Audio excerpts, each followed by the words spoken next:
Alrighty. What's up, guys? Good morning. It is Wednesday, February 23rd.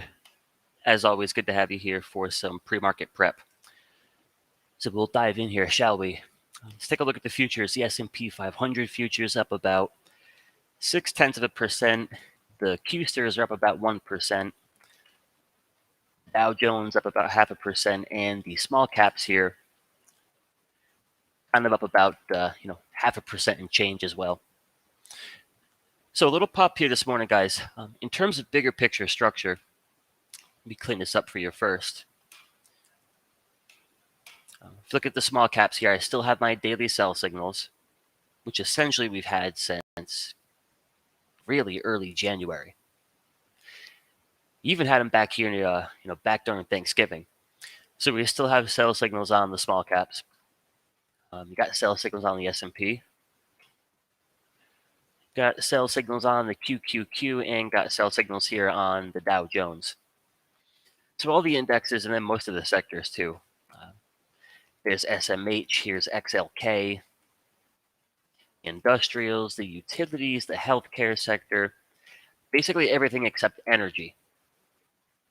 It's got some sell signals. So I know we covered this last week, but I think important to kind of just continue to take this market from top to bottom. You got your monthly squeeze here that at this point is done and over with. So we're losing momentum from a really big time frame. But now your S&Ps are trading under the monthly AEMA. If you look at the monthly chart of the QQQ, we're back here at the 21 EMA. So we've been talking about this pullback for a couple of weeks here. You trade under your AEMA, you lose momentum. There's a pretty damn good chance you're going to come down to test the 21. So obviously in the short term, this is pretty key support here for the Qs. But you got that loss of momentum on your monthly charts. You're losing some structure. And then you got a total shift here in the weekly charts. We're under the moving averages. The moving averages are pointing to the downside. And you got the first negative histogram here. The first negative weekly histogram since a big flush back in COVID. Weekly chart of the S&P, same scoop over here.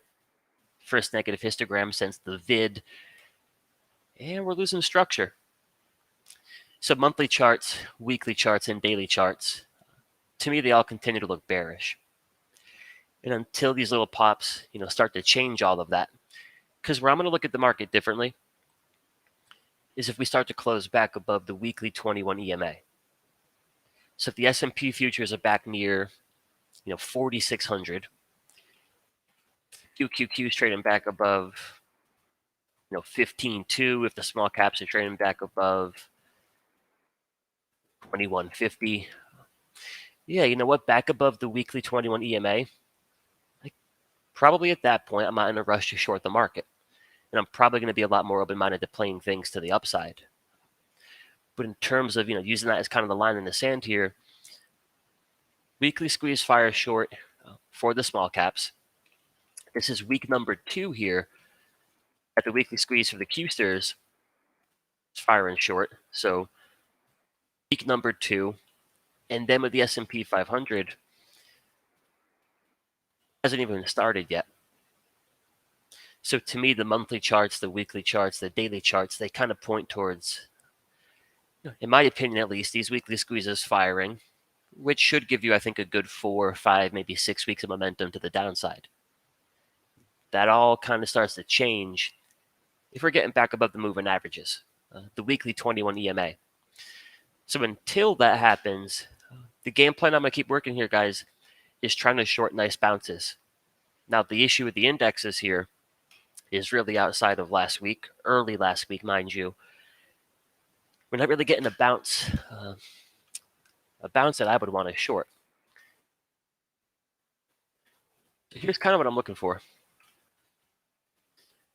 If we just took our profits on a short in Nike yesterday, this is kind of a perfect example where you have the bearish structure.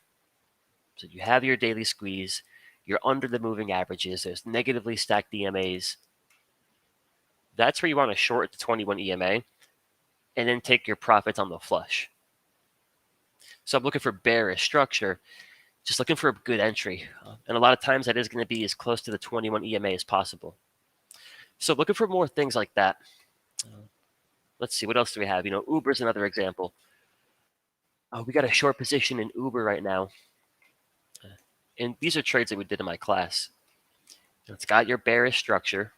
You're under the moving averages. We have the sell signals. You got negatively stacked DMAs, but you're trying to short that bounce into the 21. Because now you're already profitable. If we can break here, then you're taking profits into the weakness. So we can look at a few scan results here this morning, guys, but that's essentially, until things change, that's the game plan I'm looking to work. We did take a nibble yesterday on some Comcast as well on that bounce into the AEMA. And we probably look to short it all the way up to the 21. You're under the moving averages. You have a daily squeeze, negatively stacked DMAs. It's got the shortable structure for sure. So we can look for more of those here. I already ran the scan. One more thing I want to touch on is you're trying to gauge any kind of potential direction here today. You got a crap load of squeezes here on the index futures, which usually makes our job pretty easy. So for lower time frames, there's a 4-hour, 2-hour, 60-minute, 30-minute, 15-minute. So pretty much here, let's take a look at all of them. All right, you got a 4-hour. It's kind of new.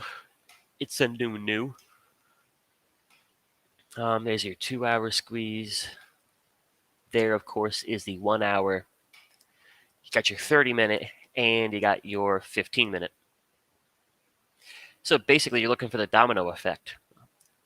If they're going to squeeze the shorts, if we're going to get any kind of, sustainable and legit traction to the upside, first thing you got to see here is your 15-minute squeeze fire long.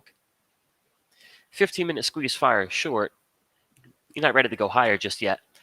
So you'd want to see the 15-minute squeeze fire long, at which point you want to see the 30-minute squeeze get triggered. Then you want to see the hourly, then you want to see the 2-hour, the 4-hour. If you're looking for a flush to the downside, then just the opposite.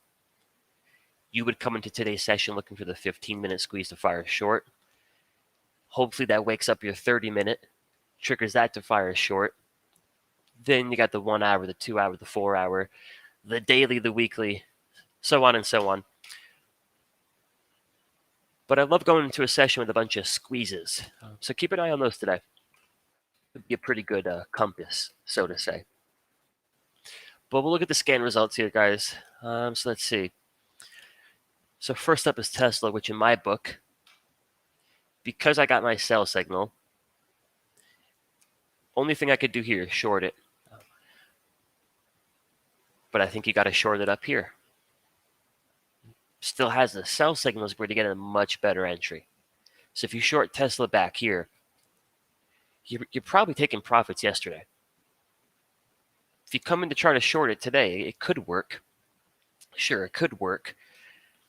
But your puts are crazy expensive now.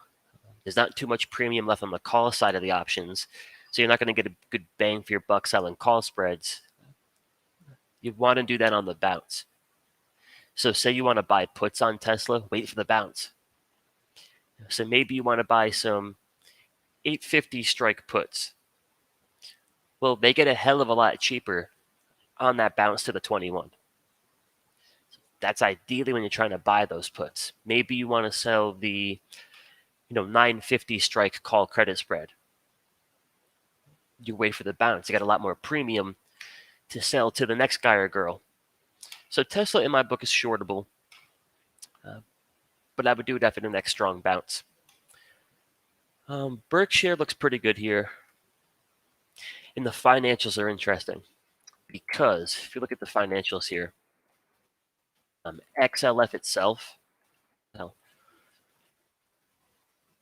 actually I got a sell signal here on the financials now. So sell signals on XLF, but then there's Berkshire trying to give us early buy signals.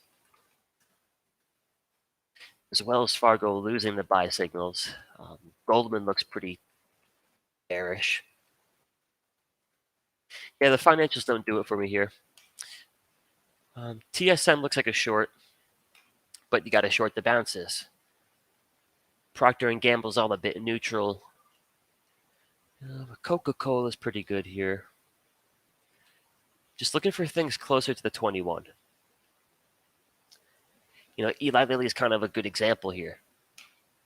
Actually, a really good example. There's a weekly squeeze, a daily squeeze, pretty much a squeeze all the way down to the 15-minute time frame. You have negatively stacked EMAs, red 10x bars. You're under the daily 21, the daily 8, the daily 200 SMA. And you're in a weekly squeeze, seeing a pretty big shift in momentum. Kind of like this for a short. So my exit, because we want to think risk management first, my exit here, I'd probably cut the trade loose. Yeah, I'd probably cut the trade loose here on a weekly close back above the weekly 21 EMA. So what's that? 247 to 250. So that would be the exit. Let's check the daily chart. If anything, kind of looking for a move down to a new low, 230-ish. Let's check this one out, guys. This is interesting. Actually,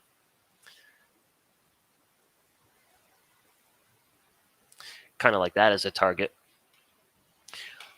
All right, so you have a daily squeeze. There's a weekly squeeze. Both of them have a bearish structure. So we're looking for the energy getting built up in the squeezes to release and fire it to the downside. So I'd look for that weekly squeeze in the daily and the 4-hour, 2-hour, 60-minute. Look for those to take it down towards 220. And I'd probably just take the loss here on the close back above 247. Back above your weekly 21 EMA. So make sure earnings isn't too close here.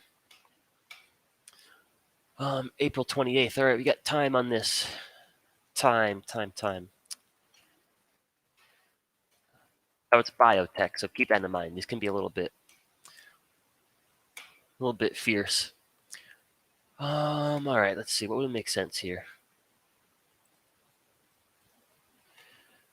So we could get a pretty good credit. Pretty much just doing the slightly in the money call credit spread. So we're trading at 240. We could look to try to sell the 230 calls. So let's just look at this trade. So the cost of entry is pretty good. Right? It's better than a 1-to-1 risk reward. We'll bob it down to one contract. So let's look at it this way. Let's get a sense of this into maybe, let's say, next Friday. So into next Friday, we're saying we're looking for a move down to 220. And we'll cut the trade loose probably on a close back above the weekly 21. So 248, 249, 250. All right, so if into next Friday on one contract, we're pushing up towards that 248, 250-ish, we're down like 120 to 150 bucks. On a move down to the 220 target, we're up about 280 bucks. So I actually like the risk reward. You give it all the way to 250. At 250, you're risking 150 bucks. If you get that flush down to 220, you're making closer to 300. So it's not quite risk 1 to make 2, but it is close enough. It's close enough. Let's see, maybe into March 18th. So I've taken it into March 18th, up at 250. Now we're down about 180, but we're up 320 down at 220. So I think week to week here, you're going to have a good risk reward between those two targets. So not a trade suggestion, but something I'm going to keep an eye on. I kind of like that. Nike here. I think you short the next strong bounce if you get one. That's kind of neutral. UMP's got an early buy signal, so that's pretty solid.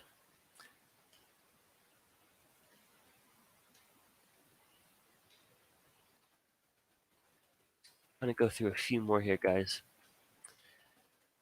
Starbucks, you could certainly short that, but you do it on the bounce. Because if you short Starbucks here, you're good to go. Cash out and you move on to the next one. Bud Light, LMT looks very bullish. So here's a really good looking chart if you're looking for a long. Got the buy signals, got positively stacked DMAs on the weekly and the daily chart, so that's pretty clean. Altria, PBR.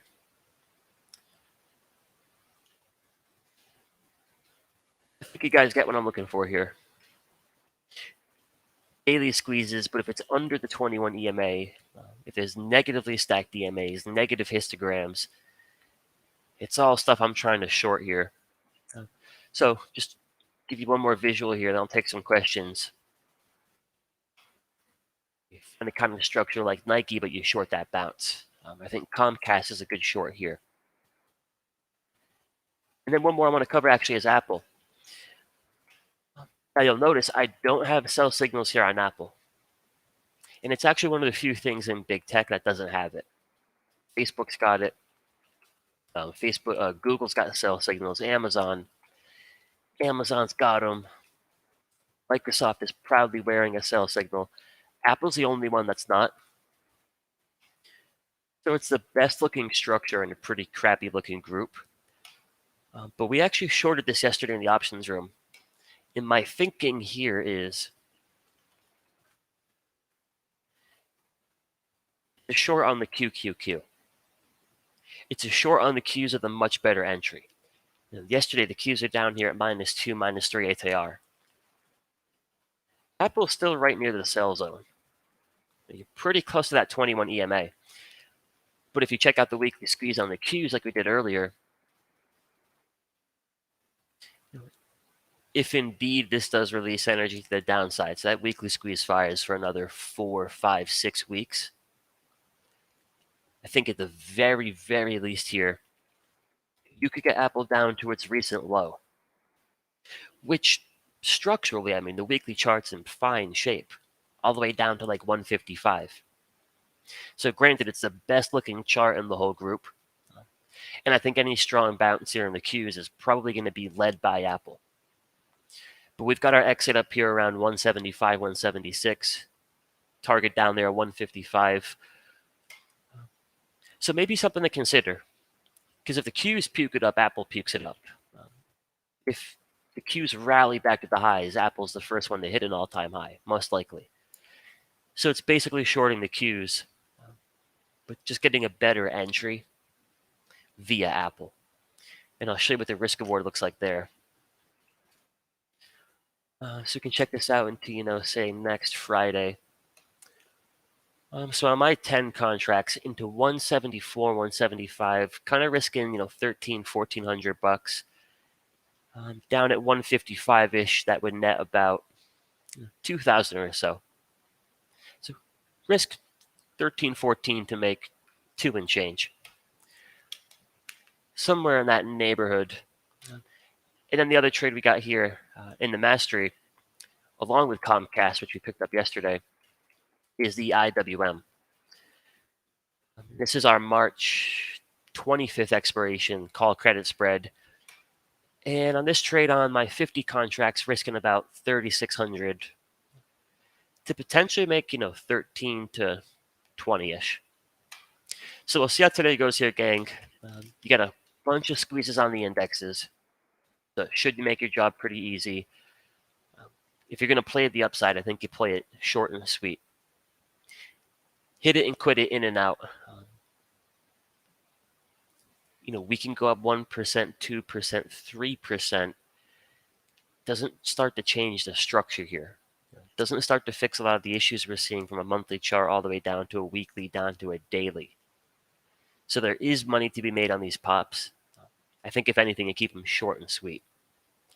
And then if the market can prove itself, so we're back above moving averages, there's positive histograms, there's all that good, sexy, bullish action, well, then maybe you lean more into swing trading things to the upside.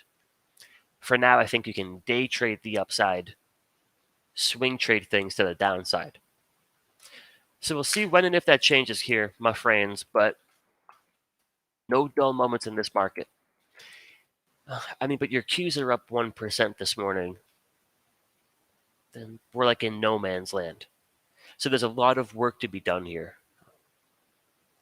if everything's going to get fixed. It's a pretty big renovation project, one could say. Last chart here, guys, before I take a look at any questions here. Also keep an eye on the VIX. Get the daily squeeze coiling up. I mean, if you didn't see the ticker, so imagine you had no clue what this chart is. So I kind of call you up on the weekend and I'm like, hey, I got something for you. There's a weekly, a 3-day, a 2-day, and a daily squeeze with weekly, daily stacked EMAs and weekly and daily green 10x bars. And for a lot of you that kind of speak that language, as I'm explaining that to you, you'd say, damn, that sounds pretty bullish. It kind of sounds like something gearing up for a pretty big move. So keep that in mind as well. The VIX here starting to rear its head a bit. But that's what I got for you guys. When and if it changes, my game plan will change. Until it does, though, I think the best looking bullish structure continues to be in these energy names. Energy/oil. Just don't forget you're a bit extended. So it's not so much that this pulls back all the way to the weekly 21. There's probably a better likelihood this just trades sideways for a bit. So I continue to think energy is the best looking spot to the upside. And then elsewhere, we're just trying to short these bounces until the name of the game changes. But that's what I got here, peeps. Let's jump in and answer some questions here, see what y'all got. Hey, good morning, Ben. Good morning, Beverly. So Ben, really good question on Apple. And I'm not sure when you asked that. Did I clarify that for you, though? Because you're 100% correct. This is like significantly better looking as far as the structure goes than your Amazons, your Googles. It's the best looking thing in an ugly group. Awesome. Good stuff, Ben. Good stuff, Ben. Executive Director, please comment on that John guy, huh, JC? Please comment on John's webinar. Looks like the days of the squeeze may be over. I tell you what, I'm shit out of luck if that's the case. The show's over. The show's over if that's the case. No, I kind of highly doubt that. And I got to watch a webinar again. Obviously, I'm a nerd for this stuff, so I thought it was pretty fascinating. But I also watched it, like half asleep last night. I think where all that, the AI and the bots and the algorithms, I think where that plays a much bigger role, and he's the guy to ask, of course, would be on like shorter time frame stuff. In other words, and this is just my thinking, I could be like dead wrong here. So Johnny Carts is definitely the guy to ask. But I suppose here's the way I look at it. So we can find a daily or a weekly squeeze from just a bigger picture perspective. To me, that points towards there's a really good likelihood that over the course of the next 5, 6, whatever amount of weeks, we're going to start to trade lower. And I think that's the power of the squeeze. I think where the stuff that John was talking about last night is really interesting is, over the course of 5, 6, maybe 8 weeks, that weekly squeeze is probably going to take you much lower. But it's more so the ins and outs of that move from point A to point B, which can very much so be, they drive it to a price, everything seems like it's going to puke it up, they drive it higher. Again, that's just kind of my thinking. That's kind of my thinking on that. He would be the fellow to ask, though. All right, good question, Ben. So Brad, in terms of adding to shorts here, I see a lot of things I would want to short. I see very few things trading in a spot where I'm like, okay, I've got to short this here. There's a part of me thinking I might have gotten possibly the best short entry I'm going to get here on the IWM. Kind of short into the strength on that day back there. Now look at things like Nike. I don't need Nike to go from 138 to 143, 145 before I'd want to short it again. So I think from a bigger picture standpoint, it's a bigger picture market here where I still want to add to shorts, bigger picture structure rather, but it's just about doing that at a spot that to me makes sense. So if I look at a Microsoft, ideally I'm already really sitting on a nice profit at this point, or if anything, I'm taking profits. So where would I look to add to a Microsoft short? Kind of anywhere between the 8 EMA and the 21.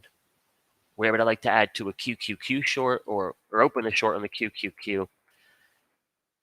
Pretty much the same, anything between that 8 EMA and that 21. So I think, at least for me, the major focus is, all right, we're heading into the open. We're up. On paper, it all sounds pretty good. The S&P's up almost 1%. The small caps are up almost 1%. Qs are up 1%. So on paper, this sounds good. But is there anything I can do with it? If the game plan I'm trying to work is I'm shorting strength, I'm shorting strong bounces into these daily moving averages, then on paper we're up 1%. It's not going to do me any good here today. So I think a lot of it right now, Brad, is just, it's the most difficult part, at least for me, is patience. Do I think the Qs are going to trade lower into March and April? As of right now, very much so. Still got to wait for that good risk reward entry. Good risk reward entry. But all right, guys, I'm going to let you go here. We got the market open up in about 15 or so minutes.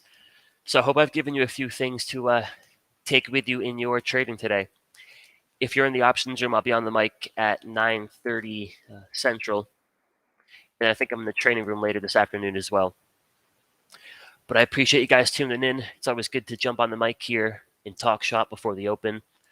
But good luck. I'll see you again. Let's see, today's Wednesday.